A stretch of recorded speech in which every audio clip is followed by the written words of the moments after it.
8 मई 1999 कारगिल युद्ध में ऐसा ऑपरेशन जिसने हिंदुस्तान को विजय दिलाई। इस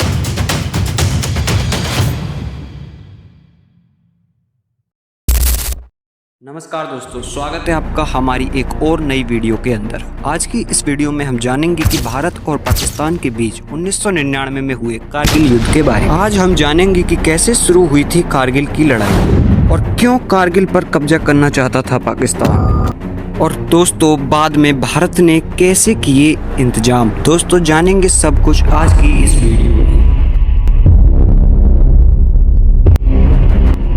तो कारगिल की लड़ाई, जिसे ऑपरेशन विजय के नाम से भी जाना जाता है, भारत और पाकिस्तान के बीच मई और जुलाई 1999 के बीच कश्मीर के कारगिल जिले में हुए सशस्त्र संघर्ष का नाम है। इस लड़ाई की जीत के उपलक्ष्य में 26 जुलाई को भारत हर साल कारगिल विजय दिवस मनाता है। बता दें कि पाकिस्तान की सेना और कश्मीरी उग्रवादियों ने एलओसी करके भारत की जमीन पर कब्जा करने की कोशिश की थी।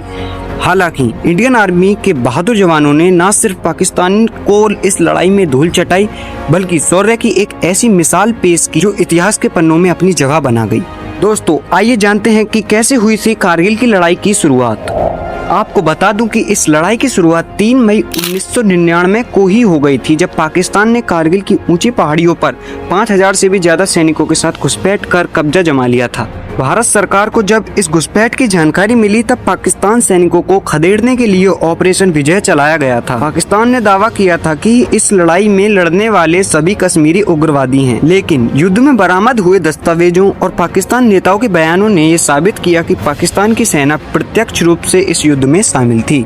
तो अब आप सोच रहे होंगे कि पाकिस्तानी घुसपैठ का सेना को कैसे पता चला। दोस्तों आपको बता दूं कि 8 मई 1999 को पाकिस्तान की 6 नॉर्दर्न लाइट इन्फेंट्री के कैप्टन इफ्तेखार और लास हवलदार अब्दुल हकीम 12 सैनिकों के साथ कारगिल की आजम चौकी पर कब्जा जमाए हुए बैठे थे। उन्होंने देखा कि कुछ भारतीय चरवाहे कुछ दूरी पर अपने मवेशियों को चरा रहे थे। पाकिस्तानी सैनिकों ने आपस में इन चरवाहों को बंदी बनाने को लेकर चर्चा की, लेकिन जब उन्हें लगा कि ऐसा करने की सूरत में चरवाहे उनका राशन खा जाएंगे, तो उन्होंने उन्हें वहां से जाने दिया।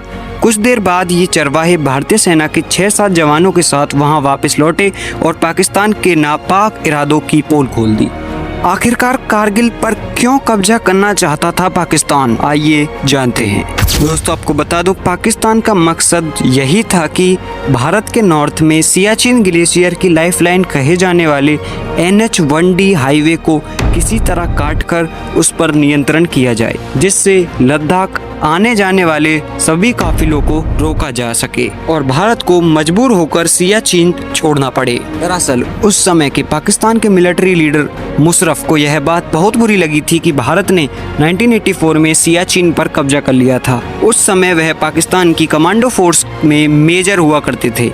उन्होंने कई बार उस जगह को खाली करवाने की कोशिश की थी, लेकिन कामयाब नहीं हो पाए। दोस्तों अब भारत और पाकिस्तान की सेनाओं के बीच युद्ध शुरू हो चुका था। कारगिल की लड़ाई शुरू में भारत के लिए काफी मुश्किल साबित हो रही थी, लेकिन बोफोर्स और एयरफोर्स की एंट्री ने पूरी तस्वीर ही बदल डाली। बोफोर्स तोपों के हमले तो इतने भयानक और सटीक थे कि उन्होंने पाकिस्तानी चौकियों को पूरी तरह तबाह कर दिया था और अब तक पाकिस्तान की सेना का खाने पीने का सारा सामान भी खत्म हो रहा था।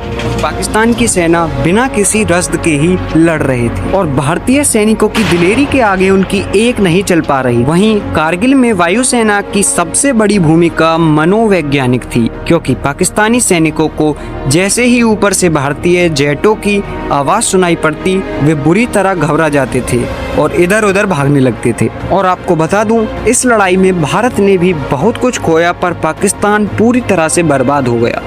कारगिल की लड़ाई में भारत ने जहां बहुत कुछ खोया, वहीं पाकिस्तान पूरी तरह बर्बाद होकर रह गया। इस जंग में जहां भारत के 527 सैनिक शहीद हुए थे, वहीं पाकिस्तान के पूर्व प्रधानमंत्री नवाज शरीफ के मुताबिक उनके 2700 से 4000 सैनिक मारे गए थे। दोस्तों आपको बता दूं, इस जंग के बाद पाकिस्तान में राजनीतिक और आर्थिक अस्थिरता बढ़ गई और नवाज शरीफ की सरकार को हटाकर परवेज मुशर्रफ सत्ता पर काबिज हो गए।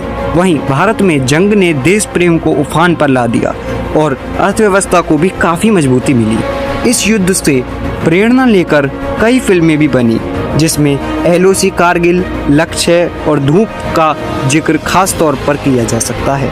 जंग के दौरान कई तरह की इरेगुलरिटीज भी सामने आई थी, जिन्हें दूर करने के लिए प्रयास हुए। साथ ही सीमा पर लगातार निगरानी की व्यवस्था की गई।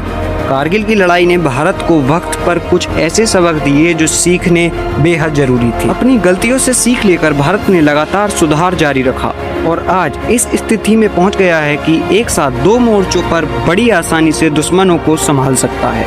अंत में दोस्तों आपको मैं बता दूं कि कारगिल की लड़ाई से सीख लेकर भारत ने सीमा पर सुरक्षा के लिए पुख्ता इंतजाम किए। सरकार ने एक तरफ जहां रक्षा बजट को और बढ़ाया, वहीं सेना की क्षमता बढ़ाने के लिए भी काम शुरू हुआ। दोस्तों आशा करता हूं कि आपको हमारी वीडियो से आज कुछ सीखने को मिला होगा और कुछ नॉलेज भी आपकी गेन हुई होगी। दोस्तों वीडियो देखने के लिए आप सभी का बहुत बहुत धन्यवाद। मिलते हैं आपको किसी और नई वीडियो में, तब तक के लिए थैंक्स फॉर वॉचिंग।